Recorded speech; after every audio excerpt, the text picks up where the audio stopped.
ಇನ್ನು ಪ್ರಮುಖವಾಗಿ ಈಗ ಸಿದ್ದರಾಮಯ್ಯನವರ ಲಿಸ್ಟ್ ಅನ್ನ ನಾವು ನೋಡ್ತಾ ಹೋಗೋಣ ಸುರಭಿ. ಯಾಕಂದ್ರೆ ಇದುವರೆಗೂ ಕೂಡ ಡಿ ಕೆ ಶಿವಕುಮಾರ್ ತನ್ನ ಲಿಸ್ಟ್ ಅನ್ನ ಹೈಕಮಾಂಡ್ ನಾಯಕರಿಗೆ ಒಪ್ಪಿಸಿದಾರಲ್ಲ, ಅದ್ರ ಬಗ್ಗೆ ನಾವು ಮಾತಾಡ್ತಿದ್ವಿ.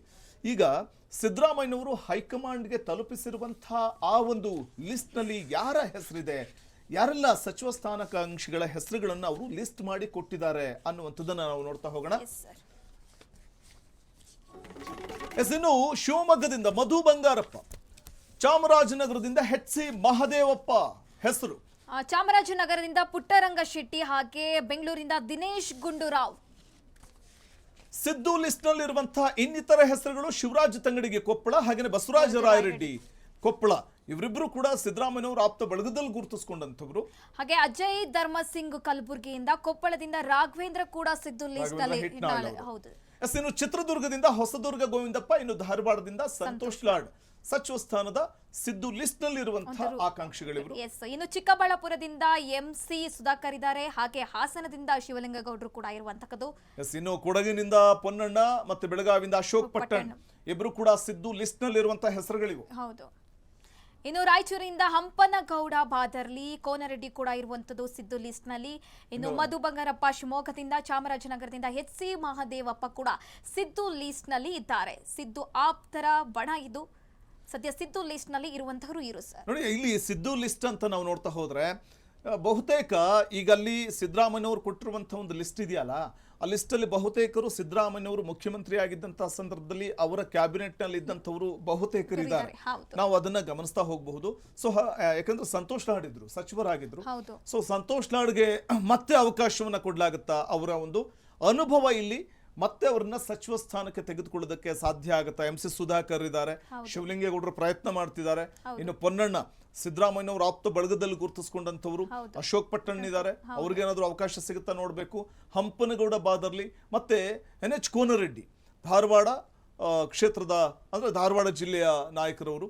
ಇನ್ನು ಮಧು ಬಂಗಾರಪ್ಪ ಕೂಡ ಸಿದ್ದು ಲಿಸ್ಟ್ ನಲ್ಲಿ ಇರುವಂತವರು. ಮಧು ಬಂಗಾರಪ್ಪ ಶಿಕ್ಷಣ ಸಚಿವರಾಗಿದ್ರು ಸಿದ್ದು ಕ್ಯಾಬಿನೆಟ್ ನಲ್ಲಿ. ಈ ಬಾರಿ ಕೂಡ ಅವರು ನಿರೀಕ್ಷೆ ಇಟ್ಕೊಂಡಿದ್ದಾರೆ. ಮತ್ತೆ ಸಿದ್ದರಾಮಯ್ಯನವರು ಕೂಡ ಆ ಒಂದು ಲಿಸ್ಟ್ ನಲ್ಲಿ ಪ್ರಮುಖವಾಗಿ ನಾವು ಮಧು ಬಂಗಾರಪ್ಪ ಅವರ ಹೆಸರನ್ನು ಅವರು ಸೇರಿಸಿರುವಂಥದ್ದು ಸ್ಪಷ್ಟವಾಗಿ ಕಂಡು ಬರ್ತಿದೆ. ಬಸವರಾಜ ರಾಯರೆಡ್ಡಿ ಸೊ ಸಿದ್ದರಾಮಯ್ಯ ಆಪ್ತ ಬಳಗದಲ್ಲಿ ಗುರುತಿಸಿಕೊಂಡಂತವರು. ಸೊ ಅವರಿಗೆ ಸಚಿವ ಸ್ಥಾನ ಸಿಗುವ ಸಾಧ್ಯತೆ ಇದೆಯಾ? ಈ ಕುತೂಹಲ ಇದೆ ಸುರಭಿ. ಆದ್ರೆ ಸಿದ್ದು ಲಿಸ್ಟ್ ನಲ್ಲಿ ಅವ್ರ ಹೆಸರು ಕೂಡ ಇದೆ ಅನ್ನೋದು ನಾವು ಒಂದು ಕುತೂಹಲ ಮೂಡಿಸ್ತಾ ಇದೆ. ಅವ್ರ ಹೆಸರೇನಾದ್ರೂ ಈ ಬಾರಿ ಈ ಕ್ಯಾಬಿನೆಟ್ ಒಂದು ಫೈನಲ್ ಪಟ್ಟಿ ರಿಲೀಸ್ ಆದಂತ ನಂತರದಲ್ಲಿ ಅವ್ರ ಹೆಸರು ಕಾಣಿಸ್ಕೊಳ್ಳುತ್ತಾ ಅನ್ನುವಂಥದ್ದು ಕಾದ್ ನೋಡ್ಬೇಕಿದೆ. ಪೊನ್ನಣ್ಣ ಅಫ್ಕೋರ್ಸ್ ಒಂದ್ ಕಡೆ ಸಿದ್ದರಾಮಯ್ಯ ಆಪ್ತ ಬಳಗದಲ್ಲಿ ಗುರುತಿಸಿಕೊಂಡಂತವ್ರು. ಇನ್ನು ಹಂಪನಗೌಡ ಬಾದರ್ಲಿ ರಾಯಚೂರಿನಿಂದ, ಕೋನರೆಡ್ಡಿ ಕೂಡ ಧಾರವಾಡದಿಂದ ಇದ್ದಾರೆ. ಸರ್, ಒಂದಿನಂದ್ರೆ ಡಿ ಕೆ ಶಿ ಅವರು ಕೂಡ ಲಿಸ್ಟ್ ರೆಡಿ ಮಾಡಿದ್ದಾರೆ, ಸಿದ್ದು ಅವರು ಕೂಡ ಲಿಸ್ಟ್ ರೆಡಿ ಮಾಡಿದ್ದಾರೆ. ಆದ್ರೆ ಫೈನಲ್ ಲಿಸ್ಟ್ ಯಾವ್ದಾಗುತ್ತೆ ಅನ್ನೋದು ಈಗ ಪ್ರಶ್ನೆ ಇರುವಂತದ್ದು. ನಾನು ಆರಂಭದಲ್ಲಿ ಒಂದು ಮಾತು ಹೇಳಿದೆ ಗೊತ್ತಾ, ಈ ಜೇನುಗೂಡಿ ಕಲ್ಲು ಹಾಕಿದಂತ ಆಗುತ್ತೆ ಅಂತ. ಯಾವುದೇ ಸರ್ಕಾರ ಇದ್ರೂ ಅಷ್ಟೇ, ಸಚಿವ ಸಂಪುಟ ಅಂತ ಬಂದಾಗ, ಆ ಸಂಪುಟ ರಚನೆ ಅಥವಾ ವಿಸ್ತರಣೆ ಅಂತ ಬಂದಾಗ ಅದು ಖಂಡಿತವಾಗ್ಲೂ ಜೇನುಗುಡಿ ಕೈ ಹಾಕ್ತಂತೆ. ಅದು ಯಾರ್ಯಾರನ್ನು ಕಚ್ಚುತ್ತೆ ಅಂತ ಗೊತ್ತಾಗಲ್ಲ. ಇಲ್ಲಿ ಸಚಿವ ಸ್ಥಾನಾಕಾಂಕ್ಷಿಗಳು ನೋಡಿ, ಇರುವಂತ 20 ಸ್ಥಾನಗಳಿಗೆ ಸುಮಾರು 50ಕ್ಕೂ ಹೆಚ್ಚು ಸಚಿವ ಸ್ಥಾನಾಕಾಂಕ್ಷಿಗಳಿದ್ದಾರೆ. 20 ಸ್ಥಾನಗಳನ್ನೂ ಭರ್ತಿ ಮಾಡ್ಲಾಗತ್ತಾ ಗೊತ್ತಿಲ್ಲ. ಈ ಕುತೂಹಲ ಇದೆ. 20 ಸ್ಥಾನಗಳನ್ನೂ ಭರ್ತಿ ಮಾಡಿದ್ರೆ ಇನ್ನಿತರರಿಗೆ, ಅಸಮಾಧಾನಗೊಂಡಂತವ್ರಿಗೆ ನಿಗಮ ಮಂಡಳಿ ಆಸೆ ತೋರಿಸಬಹುದು. ಸೊ ಅಂತ ಒಂದು ಸಾಧ್ಯತೆ ಇರುತ್ತೆ. ಎಲ್ಲವನ್ನೂ ಕೂಡ ಭರ್ತಿ ಮಾಡಿದ್ರೆ, ಅಥವಾ ಎಲ್ಲವನ್ನೂ ಭರ್ತಿ ಮಾಡಿದ್ರೆ ಇರುವಂತವ್ರನ್ನ ಸಮಾಧಾನ ಮಾಡ್ಲಿಕ್ಕೆ ಆಗೋದಿಲ್ಲ ಅನ್ನುವಂಥ ಕಾರಣಕ್ಕೆ ಒಂದು 15 ಸ್ಥಾನಗಳನ್ನು ಭರ್ತಿ ಮಾಡಿಬಿಟ್ಟು ಇನ್ನೊಂದು 5 ಖಾತೆಗಳನ್ನು ಅಥವಾ ಸಚಿವ ಸ್ಥಾನಗಳನ್ನು ಹಾಗೆ ಉಳಿಸ್ಕೊಳ್ಬಹುದು. ಗೊತ್ತಿಲ್ಲ, ಉಳಿಸ್ಕೊಂಡಿದ್ದೆ ಆದ್ರೆ ಈ ಸಚಿವ ಸ್ಥಾನದ ಆಕಾಂಕ್ಷಿಗಳು ಅಸಮಾಧಾನಗೊಂಡಿರ್ತಾರಲ್ಲ, ಅವರಿಗೆ ತೋರಿಸಬಹುದು, ನೋಡಿ ಇನ್ನೂ 5 ಬಾಕಿ ಉಳ್ಕೊಂಡಿದೆ, ಸೊ ನಿಮ್ಮನ್ನ ಮಂತ್ರಿ ಮಾಡ್ತೀನಿ, ಮುಂದಿನ ಹಂತದಲ್ಲಿ ಸ್ವಲ್ಪ ಸಮಾಧಾನವಾಗಿರಿ ಅಂತ ಅವ್ರನ್ನ ಸಮಾಧಾನ ಮಾಡಬಹುದು, ಅವ್ರನ್ನ ಸಾಗಾಕ್ಬಹುದು. ಆ ರೀತಿಯ ಒಂದು ತಂತ್ರಗಾರಿಕೆಯನ್ನು ಕೂಡ ಮೆರೆದರೂ ಅಚ್ಚರಿ ಪಡಬೇಕಾಗಿಲ್ಲ. ಸೊ ಅಂತ ಸಾಧ್ಯತೆ ಗೊತ್ತಿಲ್ಲ, ಅಂತ ಸಾಧ್ಯತೆ ಇದೆ. ಯಾಕಂದ್ರೆ ಒಂದಷ್ಟು ಸ್ಥಾನಗಳನ್ನು ಉಳಿಸ್ಕೊಳ್ಬಹುದು ಅಥವಾ ಎಲ್ಲಾ ಸ್ಥಾನಗಳನ್ನು ಭರ್ತಿ ಮಾಡ್ತಾರಾ ಅನ್ನೋದೇ ಇರುವಂತ ಸದ್ಯದ ಕುತೂಹಲ. ನಾವು ಆರಂಭದ ಮೊದಲ ಹಂತದ ಸಚಿವ ಸಂಪುಟ ರಚನೆ ಆದಂತಹ ಸಂದರ್ಭದಲ್ಲಿ ಡಿ ಕೆ ಸಂಪುಟದಲ್ಲಿ ಇರುವಂತವರಲ್ಲಿ ಬಹುತೇಕರು ಎಲ್ಲರೂ ಕೂಡ ಹಳಬ್ರೆ, ಅಂದ್ರೆ ಅನುಭವಿಗಳು. ಮತ್ತೆ ಡಿ ಕೆ ಕ್ಯಾಬಿನೆಟ್ ನಲ್ಲಿ ಇದ್ದಂಥವ್ರು. ಅದರಲ್ಲಿ ಯತೀಂದ್ರ ಸಿದ್ದರಾಮಯ್ಯ ಮಾತ್ರ ಹೊಸ ಸೇರ್ಪಡೆ. MLC ಯತೀಂದ್ರ ಸಿದ್ದರಾಮಯ್ಯ ಅವರಿಗೆ ಸಚಿವ ಸ್ಥಾನವನ್ನು ಕೊಟ್ಟಿದ್ದೆ ಒಂದು ಹೊಸ ಸೇರ್ಪಡೆ ಮೊದಲ ಹಂತದಲ್ಲಿ.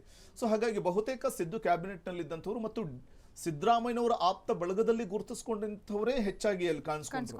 DKಶಿ ಆಪ್ತ ಬಳಗದಲ್ಲಿ ಗುರುತಿಸ್ಕೊಂಡಂಥವ್ರು ಹೆಚ್ಚಾಗಿ ಕಾಣಿಸ್ಲಿಲ್ಲ. ಹಾಗಾಗಿ ಎರಡನೇ ಹಂತದ ಸಚಿವ ಸಂಪುಟ ವಿಸ್ತರಣೆಯ ಸಂದರ್ಭದಲ್ಲಿ DKಶಿ ಆಪ್ತ ಬಳಗದವರಿಗೆ ಹೆಚ್ಚಿನ ಆದ್ಯತೆಯನ್ನ ಕೊಡುತ್ತಾ ಹೈಕಮಾಂಡ್ ಅನ್ನೋದು ಕುತೂಹಲಕ್ಕೆ ಎಡೆ ಮಾಡಿಕೊಡ್ತಿದೆ.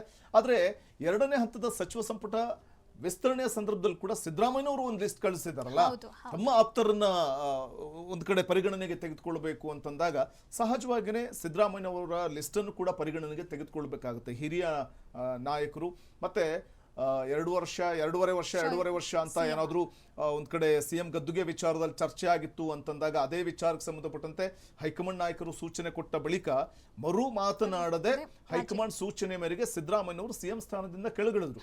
ಈಗ ಅವರನ್ನು ಕೂಡ ಸರಿಯಾದ ರೀತಿಯಲ್ಲಿ ನಡ್ಸ್ಕೊಳ್ಬೇಕಲ್ಲ, ಅವ್ರ ಮಾತಿಗೂ ಬೆಲೆ ಕೊಡ್ಬೇಕಲ್ಲ. ಯಾಕಂದ್ರೆ ಅವರ ಮಾತಿಗೆ ಬೆಲೆ ಕೊಡ್ಲಾ ಅಂತಂದ್ರೆ ಸಿದ್ದರಾಮಯ್ಯನವರ ಅಸಮಾಧಾನ ಸ್ಫೋಟಗೊಂಡ್ರೆ ಸೊ ಒಂದ್ ಕಡೆ ಸರ್ಕಾರಕ್ಕೂ ಅದೊಂದು ರೀತಿಯಲ್ಲಿ ನಡುಕ ಸೃಷ್ಟಿ ಮಾಡಿದ್ರು ಅಚ್ಚರಿ ಪಡಬೇಕಾಗಿಲ್ಲ. ಸೊ ಅಂತ ಸಾಧ್ಯತೆ ಕೂಡ ಇರುತ್ತೆ.